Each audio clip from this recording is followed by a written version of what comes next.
Я тепло приветствую вас, дорогие телезрители, любители спорта. Мы продолжаем серию интервью с интересными личностями сферы спорта страны и не только. Сегодня у нас в гостях вратарь Кулябского Равшана, украинский вратарь Евгений Гриценко.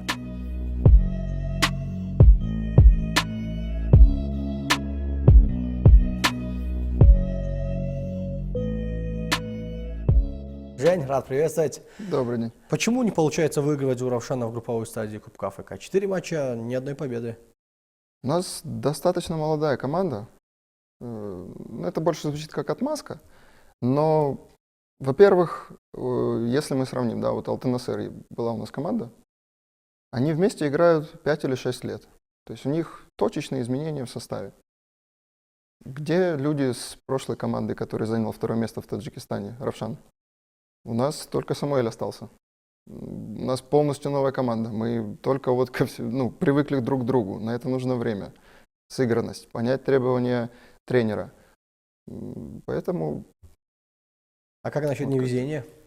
Вспомним первый матч с Мервом, вспомним ответный матч с Абдушатой, когда не забивает форвард из Танзании, Мваненго. Не кажется, что порой просто сугубо не везет команде? Есть фактор невезения, есть, вот по ощущениям, каждая игра у нас был шанс выиграть. Вот, если положа руку на сердце, наверное, кроме Алтын-Асыра. Там была действительно тяжелая игра. Все остальные игры, нельзя сказать, что мы были слабее соперника по игре, в целом по моментам. Поэтому, да, есть маленькая доля того, что нам не повезло. Везет тому, кто везет, правильно? Да. В целом, как воспитанник донецкого «Шахтера» оказался в Кулябском Равшане? Это невероятное стечение обстоятельств, знакомств и, в общем, довольно сложно. Если упростить, мне набрал товарищ, который был здесь на просмотре. Я в это время был в Болгарии с родителями. Он позвонил, сказал: слушай, здесь вот я в команде в Таджикистане. Что за товарищ? Даур Чамба. Так. Да. Он позвонил, сказал: слушай, вот им нужен вратарь, ты вообще сейчас чем занят? А я в поисках команды, я общаюсь с разными там агентами, знакомыми, и говорю, в целом я пока жду. Варианта, мы там общаемся с разными командами, условия, все такое. Он говорит: слушай, приезжай сюда. Ничего ж не теряешь, там тебе билет оплатят. Приезжай сюда, если подойдет, там договоришься, условия, то можешь остаться. Вот, я посмотрел, команда играет в Кубке АФК. Это один из главных факторов, по которым я принимал решение. Команда на втором месте, у команды есть амбиции, у команды есть, в целом у страны есть клуб, на который все равняются. То есть Флагман. Спасибо. Флагман, который, всегда приятно играть с лучшими и побеждать лучших.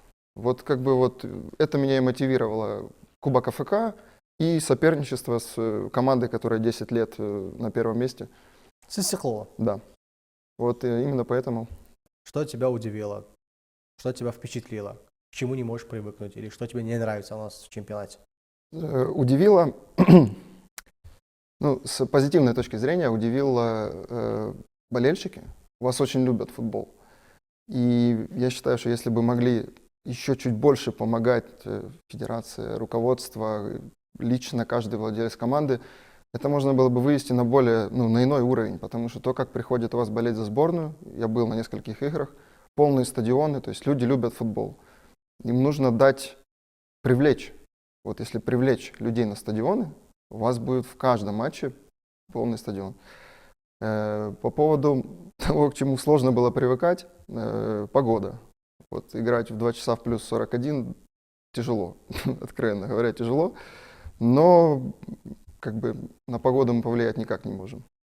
А есть команды, против которых тебе более удобно играть, то есть более удобный соперник, есть команды, против которых сложнее играть? Есть такие? чисто статистически Статистически есть я ответ. Я понял, что Нам проще всех. ты намекаешь на Истихлов. Да. Чисто статистически нам проще всех играть с Истиколом, сложнее всех с Хатлоном. Все просто. Кстати, да. Что парадоксально. Давай вспомним один момент. Матч, который вы проиграли в чемпионате Хатлону, там у тебя ну, вот ляп-ляпом, согласен? Да, был. Косяк такой, который вот запомнил. Я, если честно, по ходу сезона больше твоих таких откровенных ошибок, грубых больше не видел. Как так получилось? Там чисто на выходе мяч через тебя перелетел. Я не знаю почему, я помню этот момент. Я хотел успеть этот мяч, получится вот как отскок, и сразу его забрать. То есть не дожидаться отскока и второго, пока он будет опускаться. То есть вот отскок, и я сразу на мяче. Ну и не рассчитал траекторию, плюс траектория мяча была такая, что он отскочил и полетел еще выше. Я потом много раз смотрел повтор, ну, мне стыдно. Простите, болельщики Равшана, это было случайно.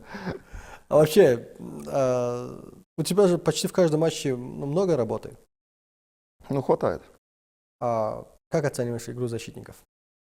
Ну, много дают бить, в частности в АФК. Нет. Ну, есть... Ну, смотри, да, вопрос не вполне корректен насчет бить, но очень много пасов назад именно тебе. Пас назад тебе, ты выбиваешь, да, согласен, у тебя пасы длинные, отличные, точные. Но почему так много перепасовок? Причем не то, чтобы перепасовки между собой. Пас назад выбиваем в центр. Пас назад выбиваем в центр. Когда команда под давлением, ну, я единственный, кто свободен. Со мной вряд ли будет стоять нападающий и держать меня. Поэтому, ну, я их опция, когда все перекрыто, нет вариантов вперед, нет вариантов назад. Ну, назад только я есть. Поэтому в целом в современном футболе, ну, все вратари играют.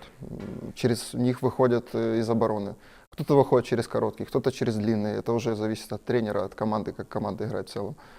Но я не считаю, что много. Вот я для сравнения, ну, в «Шахтере» в раз 5 было больше передач назад, поэтому, ну, я не считаю, что это много. И я не вижу в этом никакой Но проблемы. выбиваний было меньше намного, я так думаю. Да, но я же говорю, это опять же, как играет команда. Вот. Наша команда играет больше надежно, больше ищет больше вертикального футбола, ищет нападающих, чтобы они сбрасывали, и после этого идет атака. А помнишь нашу беседу в Бишкеке, когда мы были на матче против Абдушаты? Ты сказал такой момент, в глазах у некоторых игроков я вижу страх, когда ты им даешь пас. Бывает, бывает. Но, опять же, это, как сказать, на протяжении всего сезона мы играем по одной тактике, да? То есть мы большей части мы выбиваем мяч вперед, у нас больше длинных передач. Ну, мы не выходим через, как Манчестер Сити, через оборону в короткий пас, где в штрафной может быть 5 твоих защитников, и в этом нет ничего страшного. Поэтому, когда я играю через короткий пас, ну, в некоторых моментах, у них удивление, потому что ну, ты до этого не делал так. Вот, поэтому... Не давай мне, да? Не то, что не давай, нет, почему. Но есть моменты, где, скажем так, я отдаю передачи, когда они под давлением. И когда ты под давлением, ну, ты думаешь, я лучше сыграю надежнее, да, чем я еще раз что-то придумаю, и будет какая-то проблема у наших ворот. Равшан, твой первый клуб в карьере из высших дивизионов, где ты непоколебимый номер один. Согласен? Да. Почему так вышло? Что, Тут... ну, ты прошел все юношеские и молодежные команды Шахтера. Играл во второй лиге в молодежке Шахтера. Далее Мариуполь, другая команда. Почему не сложилось в самом Шахтере? Жесткая конкуренция или... Вот. Моя любимая фраза, я всегда ее говорил, за Шахтер играть не сложно. Сложно заслужить играть за Шахтер. Потому что каждый вратарь, мальчик, подросток, профессионал, опытный вратарь, неважно, он хочет играть в лучших командах. Шахтер — лучшая команда страны последних 15 лет. Конкуренция сумасшедшая. Поток футболистов, ну, на твое место есть 50 еще вратарей, я не преувеличиваю. На каждую позицию, не то что вратарей. Есть куча людей. Поэтому заслужить право играть, ну, удается единицам. То, что у меня это не получилось, ну, много факторов, в частности, я из себя ответственности не складываю, значит, ну, не подошел. Хотя Меня Тебя же очень... еще привлекали в основную команду несколько Да, раз. я был в первой команде, был 1,5 года, но вот меня очень сильно передержали на уровне молодежных команд. Были моменты, когда я говорю, я хочу как бы во взрослый футбол. У нас вот был чемпионат Ю-21, и я в нем провел в чемпионате Украины. Но этой статистики нигде нет, потому что ее не ведут. Но я-то знаю, 112 матчей я провел в чемпионате Ю-21. Хотя тебе было за 21 уже. Ну, когда ты с первой команды, ты можешь играть, ну, как Ну да, за несколько человек может играть за дубль. Да. Вот. И поэтому, ну, по-моему, нет футболиста в Украине, кто сыграл больше меня за дубль. Ну, сейчас не точно, но я точно в топ-10, 100%. Вот. Это И такая статистика, которая не радует. она радует до определенного возраста. Когда тебе уже 23, а ты за дубль, 24, а ты за дубль, 25, и ты опять за дубль, ну вот ты уже не сильно рад этому факту. Кстати, в дубле какие финансовые возможности у Шахтера? То есть там есть контракты, которые хорошо оплачиваемы или нет? Что такое хорошо оплачиваемое? Относительно на зарплату игрока дубля можно неплохо жить. Ну, в Украине условно. Ну, У давай тебя был так. контракт. У меня, да, был контракт. Ну, смотри. Зарплату давали хотя бы? Да, конечно, конечно. Нет, зарплаты были, но зарплаты все очень скромные. До первой команды все возраста получают очень скромные деньги. На них можно прожить? Можно прожить, но без шика. То есть ты не можешь себе позволить чего-то сверхповседневной жизни. Давай так, перефразирую или переформулирую свой вопрос. Ты получаешь сейчас в Равшане больше, чем за дубль Шахтера? Не намного. Совсем немного больше, чем за дубль. Вот. Понятно. Тебя еще Мариуполь брал в аренду. Причем дважды. Один раз ты отправился в аренду в Мариуполь, через неделю вернулся. Как хорошо вот ты подготовился. Мало кто об этом в Украине знает. Ну, Да. Как так получается, что уехал в аренду, вернулся через неделю? Была такая история, не через неделю, через месяц. Я приехал на сборы. Меня, в общем, Мариуполь, фарм-клуб. Фарм-клуб. Ладно, сейчас неофициальный. То есть, Да это все знают. Ну хорошо, ладно. Я пытался как-то уйти от этого. Да, фарм-клуб Шахтера, как бы в который, ну не то чтобы пачками приходили футболисты, но половина команды точно арендованы. Вот. И меня, наверное, с 21 года до 25, года 4 меня туда звали. Я 3 года отвечал, а что я там буду делать? Ну, там находится легендарный вратарь, как бы нашего чемпионата, Рустам Худжамов. Находится второй вратарь, который тоже из Академии Шахтера, он был на 3 года меня старше, Женя Хальчук. То есть 2 вратаря, которые один прям легенда, второй прям очень хороший, второй номер. Я говорю, я туда зачем еду на год в аренду? Ну, я же понимаю, что вряд ли я там буду играть. Ну, вряд ли сейчас я такой приду, пацан с молодежки, и скажет, так, Рустам, ты посиди, Жек, извини, вот он играет. Ну, вряд ли так будет. Я отказывался 1 раз, я отказывался 2 раз, я отказывался 3, на 4, когда я уже, понимал, что уже и возраст, уже как бы и наш, да, уже нужен взрослый футбол, я говорю, хорошо, поехали. Я туда приезжаю, прохожу с командой сборы, все как бы нормально, мне предлагают контракт, то есть, это формально было. По факту контракт был еще до того, как я приехал, но я туда приезжаю, да, прохожу сборы, уже вот как бы, официальная часть подписания контракта, и мне звонит тренер Валерий Сергеевич Кривенцов, звонит и говорит, слушай, так и так, в общем, приезжай. Приезжай назад, в общем, ты мне нужен. Я говорю, Валерий Сергеевич, подождите. Я говорю, возвращайся куда? В дубль? Я говорю, мне 25. 24, не помню, сколько мне было. Я говорю, куда? 22 год. 24, да. Не 22, 20-й год. 20-й, да. А до этого 19. Не суть важно, сколько лет было. Я говорю, куда? Он говорит, все, возвращаешься, будешь в первой команде тренироваться, за нас за дубль играть. Он только принял команду, вторую команду Шахтера, говорит, у меня задача, я хочу выиграть чемпионат, ты мне нужен. Я говорю, смотрите, если я еду в первую команду и играю за вас чемпионат, я согласен. Он говорит, все будет. в итоге я так и не оказался в первой команде в тот год. Я весь год провел в дубле. У меня с этим тренером были большие конфликты, так скажем. Ну, потому что, На ну, почве обещаний? на почве обещаний, да. То есть ожидание было одно, по факту было другое. Но в какой-то момент я понял, что, ну, обиды, ну, и что? Ну, вот я обижусь на него, да. А поменяю я что? Надо продолжать, как бы, надо... Есть цель, мы хотим выиграть чемпионат. Вот я выиграю здесь чемпионат, и после этого я уеду. Собственно, этот чемпионат мы по итогу выиграли. Я его выиграл с 4-го или 5-го раза только, поэтому я после сезона подошел к нему, говорю: спасибо, все-таки спасибо. То есть я, ну, посчитал, что в целом как-то свою цель какую-то детскую я реализовал чуть-чуть попозже. Вот. Поэтому в целом я ему был благодарен за это время. Ну, в итоге уехал в Мариуполь. Там сыграл крайне мало. Это уже, это получается, вот я первый сезон я отыграл там, Тот бегал в молодежке Мариуполя, да, опять-таки. тоже. И то, не все игры, половина, даже меньше половины. Опять же, я туда приехал, все те же вратари, как бы все те же условия, и как бы вот у меня был агент, и я говорю: я зачем? Ну, вот, хорошо, вопросов нет.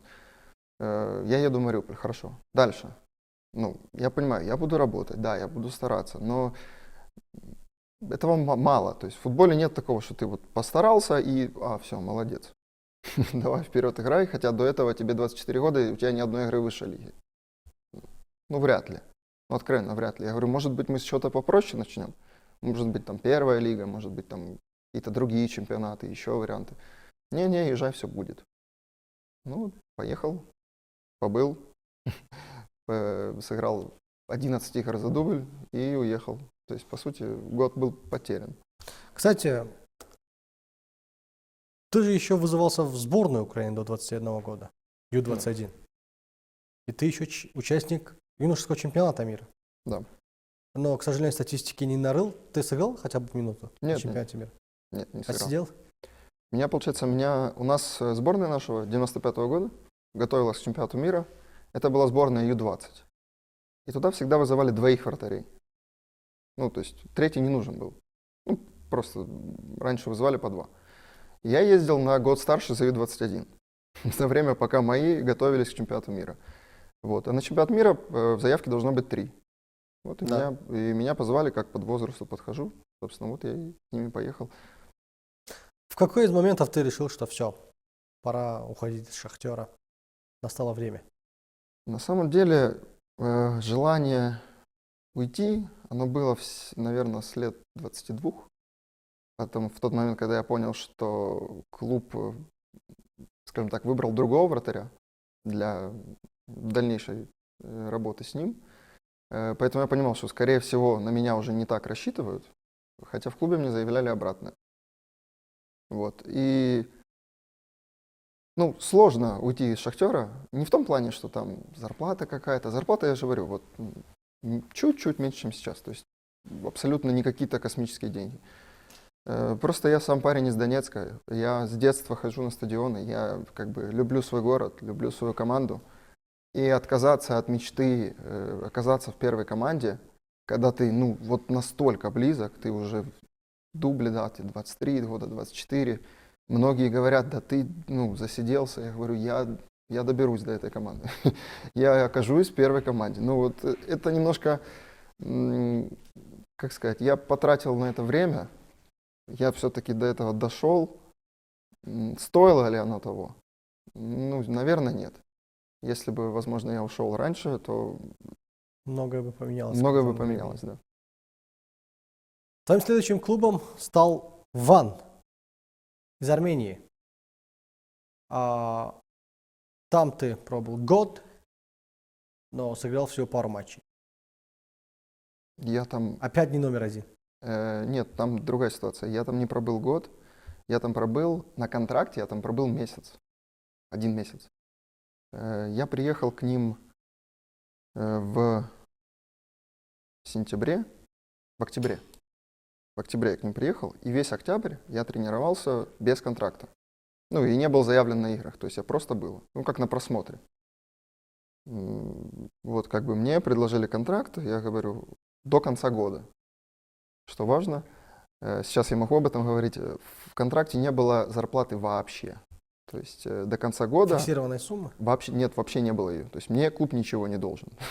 По факту контракт был бумажкой, по которой они меня могут заявить.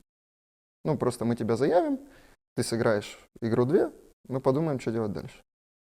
Я говорю, хорошо. Меня заявили. Получается, месяц команда шла в чемпионате, ну, когда я был заявлен. Я был 5 игр, 2 я сыграл, 3 не играл. Вот, закончился как бы время, ну, когда уже они говорят, вот этот контракт закончится, мы с тобой сядем зимой и как бы договоримся о нормальном контракте. Я говорю, хорошо. Вот, ну, сели и не договорились. По сути, вот так мы и закончили. А по финансовой составляющей не договорились или по другим По аспектам? всем. Вот в команде прям тяжело совсем было, поэтому я не захотел там оставаться. Сильно отличается чемпионат Армении от Таджикистана? Ну, насколько сильно, я имею в виду? Отличается, да. Они отличаются тем, что в чемпионате Армении 4 истекола. Вот, так понятно? Там есть 4 команды, которые борются за чемпионство. Остальные в целом вот как, ну, как здесь. То есть, А сколько Равшанов и Эсхат? ну, если так сравнить, ну, в целом, я же говорю, от 2 до 10 места, что в Таджикистане, в Армении, получается, с 5 до 10, все команды равны. То есть там у всех скромные бюджеты, у всех нет возможности приобретать футболистов там за тысячи или миллионы, делать им большие зарплаты. Поэтому в целом у всех равные шансы. И наряду с Равшаном, какие еще предложения были в тот момент? А ты раздумывал, переходить, не переходить. Я понимаю, что фактор участия в АФК сыграл свою роль, но какие еще варианты были, из каких стран? Я в тот момент, у меня закончился контракт с моим агентом, и я был на связи где-то, ну, с 20 людьми, с многими тренерами.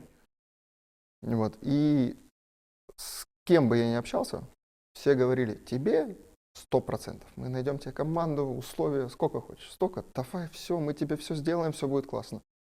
В таких обещаниях я прожил 1,5 месяца. И вот когда мне позвонил друг, говорит, приезжай, и как бы, ну, говорит, ты сидишь, ждешь ответа. Ты точно так же можешь сидеть его ждать здесь. А если вдруг тебе здесь понравится, ну, здесь и останешься. А я как бы, ну, не люблю сидеть на одном месте, поэтому я, конечно, ну, тренировочный процесс, игры, как бы, конечно, я поехал сюда. То есть, по сути, мне там обещали, по итогу я сам сел, приехал сюда, здесь договорился. Все те, кто мне обещали, 20 человек, которые мне говорят, мы тебе все будет, все классно, все найдем, никто не перезвонил. Ни один.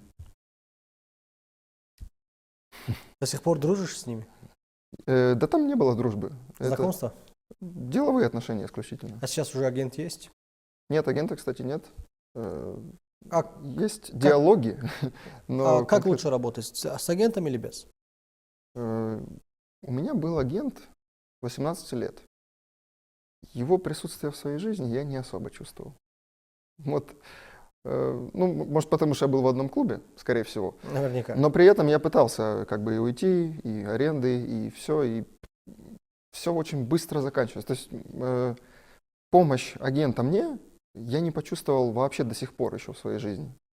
Может, я ошибаюсь, может, он за меня говорил, а я об этом не знаю.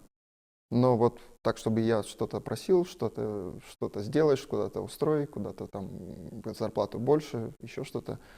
Вот ни разу у меня еще такого не было. Ну, у тебя подходит к концу контракт с Равшаном. Какие мысли? Ты себя, давай будем скромными, неплохо проявил себя. В матче за Суперкубок был признан лучшим игроком на поле. Неплохо отыграл в финале Кубка. Ну, в целом, неплохой сезон, за исключением матчей с Хатлоном. 5 мячей, да, пропустил за 2 матча? 3-0 и 2-0. С Хатлоном? 2-0 в Кубке, 3-0 в чемпионате. Подожди. С Хатлоном? Да. В Кубке я не играл. Не, ну, ответный матч. А, С Хатлоном я во втором тайме вышел, когда уже было 2-0. Вот, поэтому. А от Хатлона мы, получается, пропустили общей сложностью команды. За 4 игры 2 и 1, 5 голов. да. 5 голов. Кстати, какая атмосфера была в раздевалке Мы сразу перешли на другой вопрос, не задав предыдущий, но я успею. Какая атмосфера была в раздевалке в перерыве ответного матча Кубка? Потому что вы выиграли 3-0 первый матч, второй вы летите 2-0. Да, забавная ситуация. Для постороннего болельщика забавная, нам было вообще не смешно. Мне повезло, я не был в раздевалке. Как? Ну, я же говорю, я не был. Ты же разминался? Да, я разминался, и как бы, начался перерыв, ребята ушли, те, кто запасные, остались разминаться. Вот, я разминался, как бы, никто ничего не говорил, все как-то прошло спонтанно, там буквально за пару минут, типа, все, давай, вперед. Я говорю, да, хорошо, как бы, я готов всегда. Я не знаю, что там было подробно в раздевалке, но... другие же рассказывают после матча, что было. Цензурного мало, так скажу. Мало цензурного было в раздевалке, потому что, Не, как так получается? Смотри, Хатлон – команда, которая вылетает из высшей лиги намного раньше, как чемпионат заканчивается.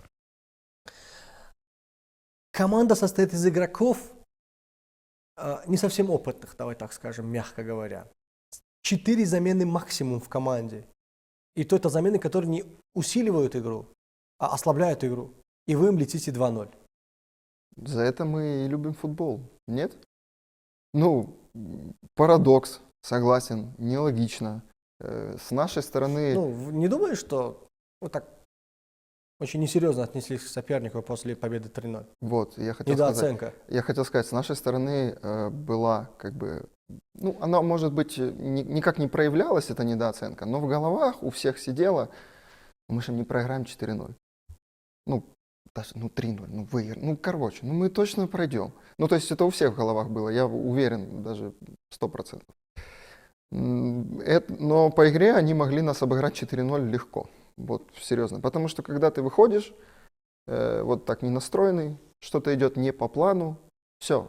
Ты должен готовиться, вот когда закончилась предыдущая игра, ты готовишься к следующей. Есть ощущение, что как играет Равшан с Истихлолом, так же Хатлон играет с Равшаном. Сверхмотивированно. Я просто не скажу, что, во-первых, я не видел такой какой-то сверхмотивации у Хатлона все эти игры. Вот как у нас, допустим, на Истикол. Они просто играли в свой футбол, они играли так, как они умеют, и у них все получалось. Я не знаю, почему у них получается с нами. По-другому. Так. Я не знаю, почему у нас не получается с ними. Или так. Отвратительная игра, комбинаций нет, все хаотично, очень слабо. При том, что нас как бы и тренера, и руководство, они предостерегали перед каждой игрой по типу, Хатлон у нас как бы тяжелый соперник, у нас с ними всегда сложные игры получаются. То есть отнеситесь ответственно, и все вроде как и настраивались, и готовились к этим играм, и все они провальные были. У нас были все провальные игры, это вот Хатлон и Эсхата, все, у нас больше провалов и не было. Другой эпизод хочу напомнить и обсудить. Гол, который ты пропустил от Истихлола в финале Кубка. Зачем защитникам нужно было создавать искусственный офсайд, который они смогли создать? И ты пропустил гол от центрального защитника. Я не понял. Для меня было удивление. В целом, вот резкий, практически синхронный выход защитников. Просто если бы это получилось, я бы сказал, молодцы, но лучше так не делайте. Просто если ты это делаешь на 20-й минуте, вопросов нет. Это наигрывается, это может быть использовано, это нормально, в футболе есть такое. Но за 2 секунды до конца первого экстратайма делать такой выход, я не знаю зачем. Они сами не объяснят зачем. Ты у них спросишь? Машинально произошло? Да, потому что это коллективная ошибка получилась. Смотри, есть вратари, которые играют хорошо на ленточке, есть вратари, которые хорошо играют на выходе, есть вратари, которые хорошо отбивают пенальти. К сожалению, пока что я не могу тебя оценить по тому, как ты играешь против, когда отражаешь пенальти. Ты как считаешь, ты хороший отражатель пенальти? Интересный вопрос. Ты вообще ведешь статистику, сколько пенальти ты отбил? Да. Не прям веду, помню. А если я их помню, значит их не так много. Согласен. Поэтому Тут интересная ситуация, на самом деле, вот если мы говорим за пенальти. Вообще, как бы в карьере у меня нет тут такой славы, что я там очень хорош на 11 метров. В сериях пенальти, либо в играх не было такого. Но приехав сюда, у нас был Кубок ФФТ, вот, в котором мы выиграли матч за 3 место по пенальти. По ходу турнира у нас был пенальти, тоже, который я отбил с ЦСКА за выход из группы. Нам надо было выиграть, мы выиграли 1-0, был пенальти. Ну, то есть я говорю про то, что важные моменты. Здесь был с Коктошем пенальти. У нас были товарищеские игры, в которых были отбиты пенальти. На этом же Кубке ФФТ я забивал эти пенальти. На тренировках также. Я вспомнил. Да. Ты пенальти не Да. забил из Техлову. Да, Как так можно было пробить? Э, Ужасно, Жень, ужасно. Я полностью согласен. Объясняю, почему я вообще пошел бить. Во-первых, Кстати, один момент. Когда ты шел бить, я сделал ставку, что ты не забьешь. спасибо Я тебе большое. Нет, это что-то чувствовалось, знаете, то ли неуверенность, то ли что, но какое-то шестое чувство подсказывало, что вот сейчас он не забьет. И, кстати, я угадал тоже Джозепа. Он же тоже не забил.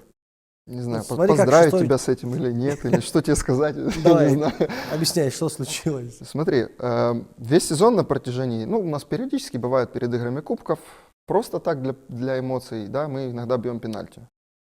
Ну, я часто их выигрываю, да, я много их отбиваю на тренировках, я их постоянно бью, я все забил. Вот сколько я бил пенальти, я забил все. Ну, тренировка это одно, в игре это другое. Нервы? В той серии пенальти я не скажу, что нервы, но вот какое-то давление ответственности за полный стадион, который в случае нашей победы просто взорвется, город не будет спать неделю, праздновать. И вот это вот понимание того, что это вот очень ответственно, как Тогда будто почему задавило. пошел бить?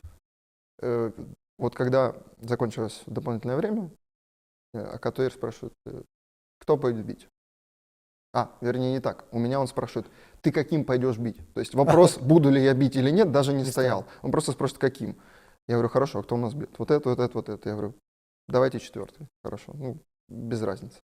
То есть, ну, я был в себе уверен. И в целом серии пенальти у меня, вот как я сюда приехал, в целом пенальти хорошо складываются. Ну, довольно успешно, процент прям хороший, что даже для меня удивление. Но вот в самый ответственный момент, ну, откровенно провал и во вратарской части, и в части, когда надо забить пенальти. Вот поэтому... Давай в концовке несколько коротких вопросов, короткие ответы.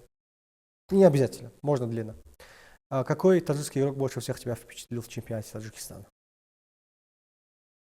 Это может быть твой одноклубник, может быть с другой команды, без разницы. Впечатлил такое слово. Не скажу, что впечатлил. Перефразируй. Я вот смотри, как вратарь, да, как вратарь, ну, огромный респект Рустаму Ятимову. Не сказать, что он меня прям впечатлил, и я что увидел что-то такого, чего я раньше не видел, но по уровню я увидел, что это прям хороший, мировой, давай его так назовем, уровень вратаря. То есть вратарь очень обученный, очень грамотный, спокойный, ну, лидер команды. Наверное, вот его. Он российскую школу проходил. У него хорошая база. Бог ему судья. Так, лучший игрок в истории футбола. Ух. А все вопросы будут такие, на которые сложно ответить одним словом. Я же говорю, отвечай длинно. Таких масса, на самом деле. Но давай так, те, за которыми я смотрел, восхищался. За кого ты считаешь лучшим? Спроси меня, я тебе очень легко могу ответить, потому что... Давай я топ-3 назову, это очень просто. Давай. Роналдо, Месси, Шевченко. Ну, слишком банальный выбор, нет? Да. Ну а как? Статистика говорит за них. Да, надо объяснять, кто такие Роналдо и Месси. Ну, Нет. понятно, почему. Ну, Шевченко тоже не надо Шевченко, объяснять. ну, я с детства просто все игры смотрел, поэтому, ну, тот, кто влюбил в футбол вообще. из-за кого я Любимый влюбился. клуб, где бы ты хотел оказаться? Манчестер Юнайтед. Почему? Потому что у них давно нормального вратаря? Вот, нет, у них был Давид де Геа, классный вратарь. Ну, кстати, ты на Очень него нравится. похож, если честно. Не Внешне. стараюсь ему подражать, но мне очень нравится техника его. Не, в целом. отличный вратарь, отлично. Вот, да. Почему? Вот это, кстати, тоже связано с Шевченко. Я всю жизнь болел с детства, я не помню, со скольки лет, как только вообще начал понимать, что происходит на футбольном поле. Я болел за Милан, там играл Шевченко. И я очень хотел, чтобы он играл в этой команде всегда. Ну, мне вот очень нравилось, я United? всех знал. Не-не, за Милан, Шевченко. За Милан. Да-да-да, он играл за Милан, и я хотел, чтобы он в этой команде всегда играл. Ну, у меня была любимая команда Милан, я все игры смотрел. Ну, это единственный клуб европейский, ну, в целом любой, который в Украине на то время показывали. Все игры Милана у нас показывали. И когда он решил перейти в Челси, ну, это было как разбить сердце маленького мальчика. Мне было очень обидно. И я, так, кто самый главный конкурент Челси? Я за них теперь. Манчестер. Все, вот они. И с тех пор я как-то начал интересоваться клубом, всем, и мне очень как-то близко стало. Плюс там Роналдо появился в команде, тоже как бы звезда, за которой приятно наблюдать. И дальше, и дальше, и дальше все уже по накатанной. И даже сейчас, когда последние 10 лет за игрой сложнее смотреть, чем не смотреть, потому что больно, ты смотришь, да? Не то, что больно, были разные периоды, опять же, но этот кризис, как по мне, затянулся. Причем очень долго, Такой великий клуб должен Я быть вспомнил один момент. У Кулябского Раушана нету тренера по вратарям. Как это влияет на твою игру вообще? И влияет ли это на твою подготовку к матчу? Очень хорошо, что у меня есть возможность поблагодарить Курбанали Бубоева. Это второй вратарь. Второй вратарь, да, Кулябского Раушана. Я хотел бы его поблагодарить. Во-первых, он и как напарник, и как старший товарищ, как друг, как тренер. Он выполняет 4 функции. Ну, то есть он делает... Ну, он довольно-таки опытный. Он даже за сборную играл. Во-первых, он опытный.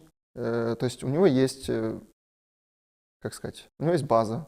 У него есть обученность, и он может, составляет тренировки он. Я с ним могу корректировать. Это очень удобно на самом деле. Ну, то есть, когда ты с напарником тренируешься, это не то, что хотелось бы. Конечно, с тренером по вратарям лучше. Он с тебя больше спрашивает, он тебе может сказать, он может повысить тон, он может, ну, в общем, он тебя куда-то ведет. Курбон немного по-другому. Ну, он понимает, что у него нет веса такого, чтобы он мне рассказывал, как я должен тут, как я должен тут. И это минус.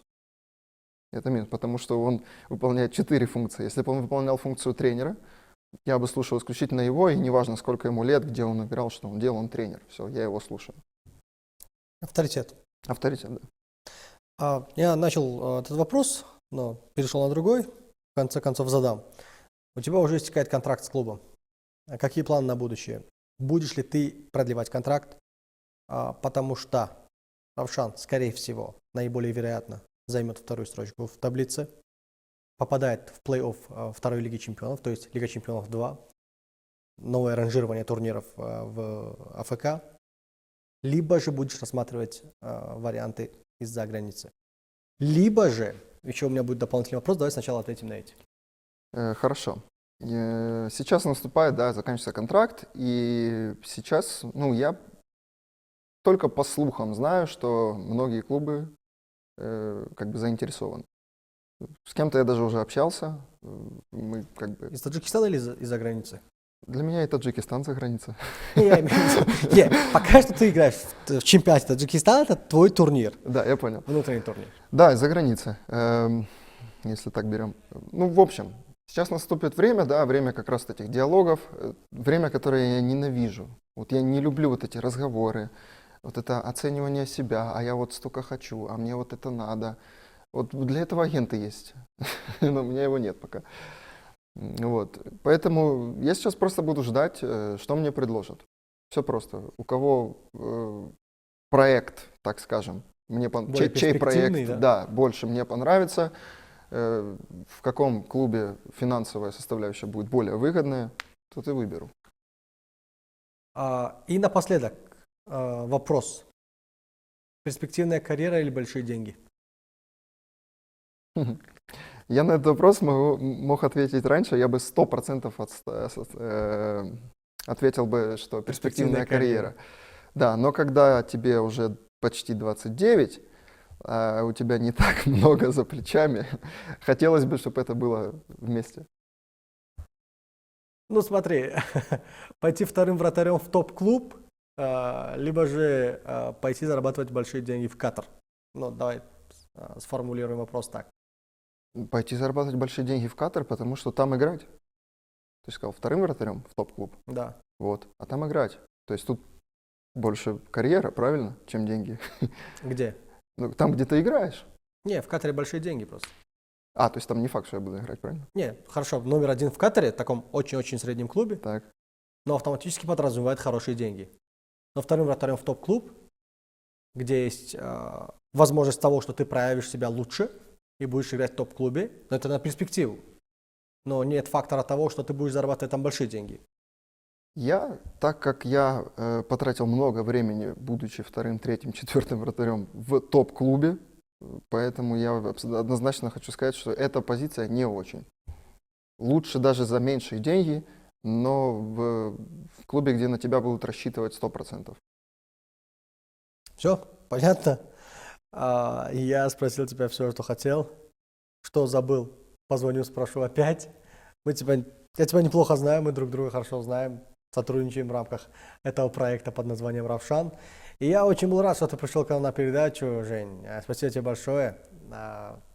Отличные ответы, я тебе желаю, естественно, удачи. И, конечно же, ждем побед на Кубке АФК. Давайте уже, пора, ребят. Спасибо большое, спасибо, что позвали. Победы будут. Вот могу пообещать. Когда выйдет это видео? Может быть. Надеюсь, что до матча, либо после матча с Мервом, но обязательно до матча с Алтынасыром. Да, понятно. Ну, в любом случае, я бы хотел выиграть все 6 матчей в группе. Ну, я не умею проигрывать. Да, и ничья — это не результат для меня. То есть, меня так воспитывали. Поэтому хотелось бы, конечно, выигрывать все матчи. Но если у нас есть 2 игры, мы постараемся выиграть 2 игры. Будем надеяться, что так и произойдет. Дорогие телезрители, на этом наш очередной выпуск подходит к своему логическому завершению. Напоминаю, что нашим гостем сегодня был Евгений Гриценко, вратарь Кулябского «Равшана». И мы с вами на этом прощаемся ровно на 1 неделю, лишь до следующего выпуска. Пока.